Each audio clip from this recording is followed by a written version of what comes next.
Dear friends, Naim design ব্যাংকের পক্ষ থেকে সবাইকে আন্তরিক শুভেচ্ছা। বন্ধুরা, আজকের ভিডিওতে আমরা দেখাবো যে কীভাবে কোনো ডিজাইনের সাথে মকআপ সেট করে ডিজাইনকে একটি পরিপূর্ণ ডিজাইনে রূপান্তর করা যায়।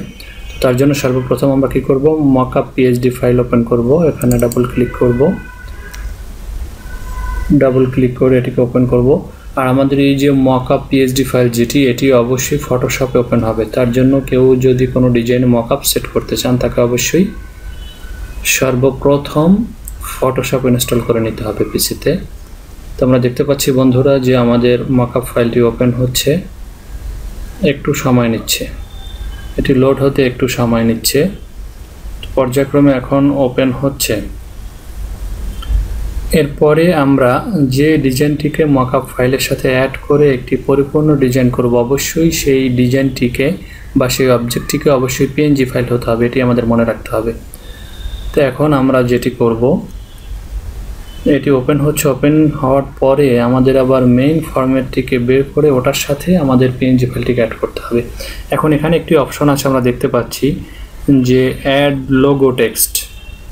এখানে যে অ্যাড লোগো টেক্সট অপশনটি আছে এটিতে আমরা ডাবল ক্লিক করব। ডাবল ক্লিক করলে আমাদের সামনে একটি নতুন ফরম্যাট চলে আসবে। এই নতুন ফরম্যাটের সাথে আমরা মূলত পিএনজি ফাইলটিকে অ্যাড করব। তো আমাদেরকে একটু ওয়েট করতে হবে। বন্ধুরা, আমরা দেখতে পাচ্ছি যে আমাদের নতুন ফরম্যাটটি চলে এসছে। এখন আমরা যেটি করব, এখন আমরা যে পিএনজি ফাইলটিকে এই যে মকআপ ফাইলটি আছে মকআপ ফাইলের সাথে অ্যাড করব, সেই ফাইলটিকে আমাদের নিয়ে আসতে হবে। আমাদের একটু ওয়েট করতে হবে। আমাদের পিসি একটু আনফরচুনেটলি স্লো হয়ে গেছে, যার কারণে আমাদের কাজ করতে একটু সময় লাগছে। তো আমরা এখন এখান থেকে ফাইলে ক্লিক করব। ফাইলে ক্লিক করার পর এখানে প্লেস এমবেডেড অপশন আছে, প্লেস এমবেডেডে ক্লিক করব। প্লেস এমবেডেডে ক্লিক করার পরে আমরা যে ফাইলটিকে নিয়ে আসব, যে পিএনজি ফাইলটিকে নিয়ে আসব সেটিতে এখন আমাদের সেটিকে আনতে হবে। আনার জন্য আমাদের যেটি করতে হবে, আমাদের ফাইলটি আছে ডকুমেন্টস ফাইলে, আমাদের একটু সময় লাগছে। আমরা এখান থেকে ডকুমেন্টস থেকে আমরা এই ফাইলটিকে নিয়ে আসব। আমরা ফাইলটিকে এখন সিলেক্ট করব, সিলেক্ট করলাম, এরপর প্লেসে ক্লিক করব। প্লেসে ক্লিক করার পরে এখনই অ্যাড হয়ে যাবে। আমরা দেখতে পাচ্ছি বন্ধুরা ফাইলটি অ্যাড হয়ে যাচ্ছে, অ্যাড হয়ে গেছে অলরেডি। এখন আমরা শিফট অল্টার চেপে ফাইলটিকে একটু বড় করে নেব, কম্পারেটিভলি একটু বড় করে নেব, তবে অবশ্যই সাদা অংশের বাহিরে যাবে না। ব্যাস, আমরা একটু বড় করে নিলাম। আমরা চাইলে আর একটু উপরের দিকে নিতে পারি।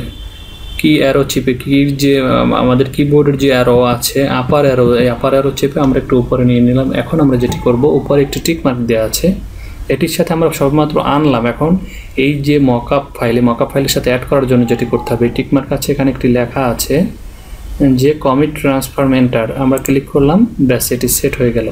এখন আমাদের যেটি করতে হবে, এখানে যেহেতু মকআপ ফাইলের মেইন অংশে আমাদের এই যে কালো লেখা আছে প্লাস নিচে একটি স্পট আছে, এইগুলোকে উঠিয়ে দিতে হবে, শুধু আমাদের ডিজাইনের অংশগুলো থাকবে। এর জন্য যেটি করতে হবে, এখানে উপরে যে অংশটুকু আছে এখানে তিনটি আমরা দেখতে পাচ্ছি যে চোখ সদৃশ তিনটি অপশন আছে। উপরের অপশনটি হচ্ছে মেইন ফাইল, আর নিচের অংশ দুটো হচ্ছে অতিরিক্ত। একটি হচ্ছে এই যে লেখা, আরেকটি হচ্ছে নিচের যে কালো স্পট এটি। তো আমাদের দুটো অংশই ডিলিট করে দিতে হবে বা রিমুভ করতে হবে। এর জন্য আমরা এখান থেকে নিচের অংশটিতে আমরা ক্লিক করব, টেক্সটে ক্লিক করলাম, বড় লেখাটি চলে গেল। এরপরে আমাদের যে কালো স্পটটি আছে সেটিও আমাদের দূরীভূত করতে হবে। এর জন্য যেটি করতে হবে, আবার আমরা ক্লিক করব দ্বিতীয় অপশনে ক্লিক করার পরে সবগুলো কিন্তু চলে গেছে। তো বন্ধুরা, আমরা দেখতে পাচ্ছি যে আমাদের ফাইলটি অ্যাড হয়ে গেল। এখন আমরা যেটি করব, Ctrl+S চেপে আমরা সেভ দিয়ে দেব। আমরা দেখতে পাচ্ছি যে আমাদের মেইন ফাইলটি সেভ হচ্ছে। বন্ধুরা, আমরা দেখতে পাচ্ছি আমাদের মেইন ফাইলটি পর্যায়ক্রমে সেভ হচ্ছে। আমাদেরকে একটু সময় ওয়েট করতে হবে।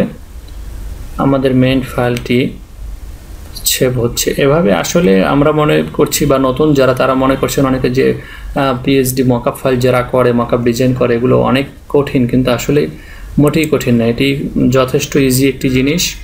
অবশ্যই প্রথম পর্যায়ে আমাদেরকে এগুলোকে একটু ভালোভাবে দেখতে হবে, দেখার পরে আয়ত্ত করলে সেক্ষেত্রে এটা খুব ইজি। এই যে বন্ধুরা, আপনারা দেখতে পাচ্ছেন এখন কিন্তু আমাদের নর্মাল যে ডিজাইনটি ছিল, পিএনজি ফাইলটি ছিল, এটি কিন্তু এখন এই যে মকআপের যে ভিউ, সেই ভিউতে কিন্তু রূপান্তর হয়ে গেছে।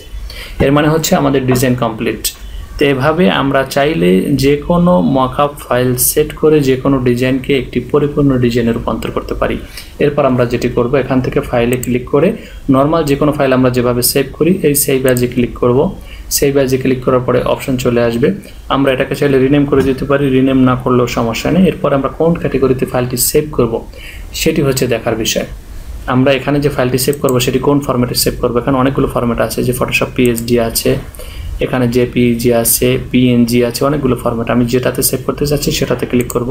সাপোজ আমি জেপিইজিতে সেভ করব, এরপরে এখানে গিয়ে সেভে ক্লিক করলে আমাদের ফাইলটি সেভ হয়ে যাবে। তো এখন আমাদের সময় স্বল্পতার কারণে আমি এটি পরিপূর্ণভাবে দেখাচ্ছি না, জাস্ট পুরোটাই দেখালাম। এখন শুধু সেভে ক্লিক করলে আমাদের ফাইলটি সেভ হয়ে যাবে। তো বন্ধুরা, আপনারা আজকে দেখতে পারলেন যে কিভাবে অল্প সময়ের মধ্যে বা খুব সহজে একটি মকআপ ফাইল নর্মাল ডিজাইনের সাথে সেট করে বা অ্যাড করে একটি ডিজাইন, পরিপূর্ণ ডিজাইন তৈরি করা যায়। বন্ধুরা, পরবর্তী ভিডিওতে আমরা নতুন কোনো বিষয় নিয়ে আলোচনা করব। সে পর্যন্ত সবাই ভালো থাকবেন।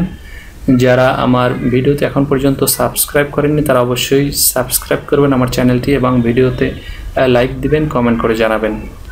সবাই ভালো থাকবেন, ধন্যবাদ।